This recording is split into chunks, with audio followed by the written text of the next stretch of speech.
Ben ritrovati in diretta con il nostro VG21 mattina. Tante serie parlano di Napoli, tante serie raccontano Napoli, com'era, com'è, come potrebbe essere, lo abbiamo visto soprattutto sulle principali reti nazionali. Però va detto che in questa grande fiera, insomma, delle serie TV, dei film che raccontano Napoli, si parla poco del napoletano. Un'eccezione, per esempio, televisiva è stata quella dell'Amica Geniale, in cui per esempio c'erano i sottotitoli in napoletano. Ecco, una valorizzazione di quello che non è semplicemente un dialetto, ma una vera e propria lingua con la sua complessità, con la sua struttura, tant'è che c'è chi, nonostante le restrizioni del Covid, continua a insegnarla, un patrimonio fondamentale della nostra cultura. E allora noi abbiamo diversi ospiti sull'argomento. Io vedo nel mio monitor di servizio pronto in diretta Skype Massimiliano Verde, presidente dell'Accademia Tutela Lingua e Cultura Napoletana, che saluto e che ringrazio per essere qui con noi. Dovrebbe poi esserci in collegamento audio, ma non video, Alberto Petillo, che è Unione Club Napoli nel mondo e che arriverà a breve. Ma io partirei da Massimiliano Verde. Ecco, lei come vede questo fenomeno? Cioè, si parla tanto di Napoli, eppure il napoletano non compare, cioè non si dà evidenza al napoletano. Si potrebbe fare anche questo sforzo, cioè far parlare gli attori in lingua napoletana e mettere i sottotitoli. È stato fatto anche sulle principali reti nazionali. Perché non lo fanno tutti, secondo lei? Buongiorno a tutti, molte grazie a tutti quanti voi per l'opportunità. Molto semplicemente direi che non si fa per dei motivi che forse hanno a che fare con una certa cultura forse sbagliata. C'è una mancanza di rispetto all'idioma, appunto, e al patrimonio linguistico napoletano e a chi lo parla e chi lo incarna, direi i creatori di Napoli, quindi i bambini di Napoli per primi, gli Scugnizzi, che tanto hanno dato in termini anche, ricordiamo che Napoli è medaglia d'oro per la resistenza, e i Bescugnizzi come parlavano? Parlavano napoletano, quindi parlavano in lingua napoletana, combattevano e resistevano alla violenza. Quindi se già pensiamo a questo, pensiamo alla canzone, al teatro edoardiano, Don Viviani, ci accorgiamo che in Italia purtroppo non esiste, o per non essere diciamo troppo guanquista, ma non sempre esiste un rispetto per il patrimonio linguistico e culturale napoletano. E molto curiosamente direi cosa accade? Vediamo invece delle fiction o delle serie televisive in cui il napoletano o un presunto tale viene trasmesso come una lingua quasi della malavita.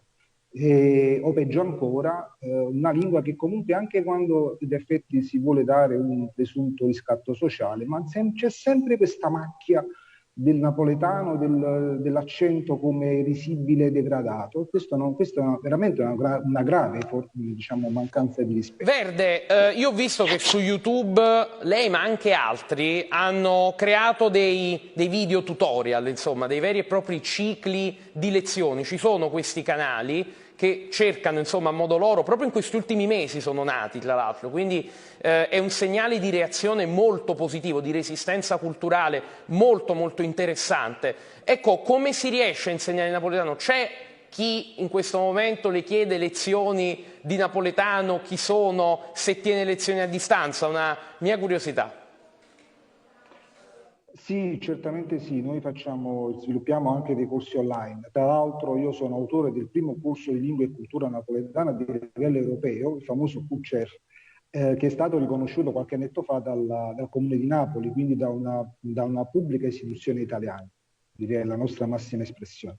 A tal proposito direi anche che questo lavoro che io svolgo, quindi attraverso conferenze, convegni anche internazionali, ma anche corsi appunto sia diretti anche radiofonici, qualche tempo fa abbiamo fatto anche diciamo, dei telegiornali in lingua napoletana, sta comunque andando avanti in collaborazione appunto con associazioni e enti e la comunità, ecco, la comunità campana, un po' in giro nel mondo, perché credo che siano loro poi in effetti a dover recuperare, anche perché loro sono quelli che hanno più bisogno di recuperare un legame con la città di Napoli. Per cui sì, sviluppiamo questi corsi e non soltanto, ecco, facciamo anche, per esempio, io ho sviluppato anche un corso, 2 moduli per il Palasciano, l'Istituto Comprensivo 72esimo Circolo del Palasciano di Pianura, di livello europeo, Napoli Lingua e Cultura, dove ai bambini poi è stato consegnato un attestato bilingue. Quindi è un lavoro che va avanti. Ecco, Verde, lei sottolinea un aspetto molto importante, lavoro anche e soprattutto sulle nuove generazioni. Io voglio spostarmi in esterna da Fabio Tarantino. Noam Chomsky è uno dei più grandi linguisti di questo secolo e anche di quello passato e ci sottolinea molto spesso il valore delle parole. Alcune parole in napoletano sono uniche, tipiche, non traducibili nella lingua italiana, quindi, come dire, questa lingua partenopea che piace tanto anche in TV ha delle peculiarità, possiamo dire, uniche nel mondo. Sicuramente sì. Verde, la domanda è per l'esterna, disattivi il microfono, abbiamo Fabio Tarantino con noi con un ospite. Fabio, a te. Eccoci, ben ritrovati. Io sono con il professore Nicola De Blasi, professore ordinario di linguistica italiana all'Università Federico II di Napoli, anche accademico della Crusca. Sentiva in studio e da Skype le dinamiche legate al napoletano, alla lingua napoletana, che in TV in realtà non si dovrebbe cambiare. Determinate parole in italiano non rendono giustizia poi alla propria etimologia. Ma il problema della comunicazione in televisione è un problema molto vasto che si collega a una tradizione plurisecolare. In Italia, direi da alcuni secoli, la comunicazione nello spettacolo fa incontrare l'italiano, i dialetti, anche in rapporto ai diversi personaggi e ai diversi ambienti. E mi pare che è esattamente quello che succede nell'attuale realtà televisiva. Ci sono personaggi che parlano un certo napoletano, altri personaggi che parlano un altro napoletano, anche in rapporto ai loro ambienti, alla loro formazione. Ci sono personaggi che parlano in italiano regionale e altri che parlano in italiano. Mi sembra esattamente come accade nella realtà. C'è però un problema di fondo che va chiarito e che spesso viene sottinteso fino a creare confusione, e cioè cosa intendiamo dire quando parliamo di lingua napoletana. Si possono intendere cose diverse, alcune accettabili e altre completamente nuovissime. Le volevo fare però una domanda molto chiara partendo dalla mia esperienza di appassionato televisivo, no? Fino a 40 anni fa l'alfabetizzazione italiana era ancora un problema, c'era il Festival di Napoli per esempio, c'erano canzoni in napoletano, venivano per esempio artisti italiani anche di grande fama e parlavano in napoletano, quindi c'era anche questa tradizione di valorizzazione delle particolarità, a partire per esempio dal Festival di Napoli. Oggi invece c'è una sorta di soppressione, quello che notavamo. Io ho fatto un riferimento all'Amica Geniale, che è stato l'unico tra le grandi fiction a mantenere, ecco, come dire, una purezza della recitazione rispetto al tempo, rispetto alla storia. Ecco, perché secondo lei i media, anche i media italiani, una critica che si può fare, non valorizzano forse più come un tempo le particolarità regionali? Che i media italiani non valorizzano.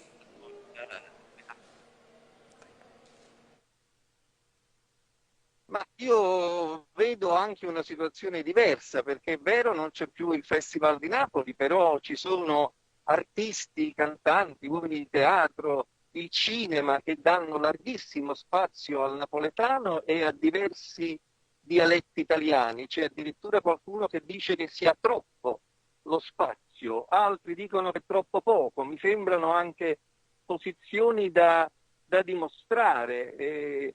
Attualmente diciamo, la realtà napoletana, anche attraverso le prospettive linguistiche, ha un suo spazio televisivo, cinematografico, teatrale, musicale, e credo che questo sia un elemento da considerare. Per quanto poi riguarda l'insegnamento, è vero, il napoletano ha una grammatica, ha un lessico, ma tutti i dialetti hanno una grammatica, e forse la cosa migliore che si può fare per tutelare un oggetto è conoscere bene l'oggetto stesso e anche possedere nozioni di base che permettano di diffondere e di divulgare nozioni corrette. Professore, io proprio su questo punto la voglio sollecitare, perché molto spesso parliamo dei giovani, quindi tramandare una lingua, apprenderne la grammatica e le nozioni. I giovani scrivono sui social in napoletano e scrivono male, però poi più che conoscere il napoletano delle canzoni, probabilmente ci sono dei claim, dei ritornelli, pensiamo soprattutto a Gomorra, sta senza pensiero, mo ci pigliamo tutto quello che è un nuost. Forse il napoletano è ricordato perché è associato a determinati modelli, più che essere conosciuto dalle nuove generazioni come una cultura e una lingua. Ecco, dicono da studio, professore, che il napoletano viene associato a determinati modelli, allo Stai senza pensiero di Gomorra. È un problema questo anche in vista delle future generazioni. Ma le future generazioni, cioè i giovani di adesso, recepiscono tanti segnali. Quando avvertono il bisogno di esprimersi in un certo modo, lo fanno tranquillamente e ci riescono. Ci sono problemi di grafia che possono essere affrontati per il napoletano come per tutti gli altri dialetti della Campania, che sono tanti e diversi. È chiaro che se i giovani hanno necessità di scrivere in un certo modo, poi si documenteranno, si informeranno, come fanno tutti coloro che devono scrivere. Gli stereotipi purtroppo ci sono sempre, naturalmente non bisogna... Ecco, professore, io la ringrazio tantissimo anche per le sue riflessioni su un tema molto, molto più complesso di quanto sembri. Ovviamente ringrazio Fabio Tarantino per aver anche fatto da ponte con il nostro ospite e ovviamente per le sue domande. Io vorrei chiudere con Verde, perché ecco, bisogna combattere gli stereotipi. Prima avevamo visto delle immagini del Consiglio regionale, perché nel 2019 è stata approvata una legge con un percorso per tutelare e valorizzare la lingua napoletana. Poi c'è questo comitato presieduto da Maurizio De Giovanni, che abbiamo intervistato tante volte. Ecco, secondo lei, più che le leggi, cosa servirebbe poi per tutelare il lavoro che anche lei fa ogni giorno? Allora, innanzitutto colgo l'occasione per salutare l'eccellentissimo professore Nicola De Blasi, che è un luminare, diciamo un cattedratico che, insomma, per quanto concerne il patrimonio linguistico napoletano. E al professor De Blasi, come in effetti al presidente di questo comitato scientifico, insieme al Consiglio regionale, io mi sono rivolto, quindi al presidente anche De Giovanni, il dottor Maurizio De Giovanni, mi sono rivolto perché?